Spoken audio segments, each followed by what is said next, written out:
అందరికీ! ఇవాళ healthy tasty లడ్డూలు చేసుకుందామా?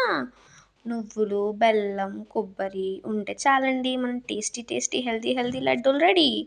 ఇప్పుడు ఒక కళాయి పెట్టుకొని అందులో నెయ్యి పోసుకొని నెయ్యి బాగా కాగాక ఒక గుప్పెడు జీడిపప్పులు తీసుకొని దాంట్లో వేసుకొని బాగా వేయించేసుకోవాలన్నమాట.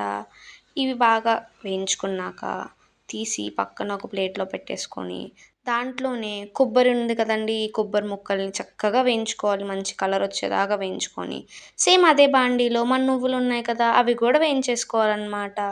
ఈ 3 వేయించుకొని పక్కన ఉంచంగా మిక్సీ జార్‌లో వేయించుకున్న కొబ్బరి, ఈ కొబ్బరిని మెత్తగా మిక్సీ పట్టేసుకొని 4 యాలుక్కాయలేసుకొని బాగా మిక్సీ పట్టేసుకున్న తర్వాత అందులోనే ఒక కప్పుడు బెల్లం వేసేసుకొని, దాన్ని కూడా మిక్సీ పట్టుకొని ఒక ప్లేట్‌లో తీసేసుకున్నామనుకో, ఈ ప్లేట్‌లో తీసుకున్న దాంట్లో నువ్వులు వేసుకొని అదే ఇందాక వేయించుకున్న నువ్వులున్నాయి కదండీ! అవేసుకొని, ఈ మూడిటిని కలిపి చక్కగా ఉండలు చుట్టుకుంటా ఉండాలనమాట.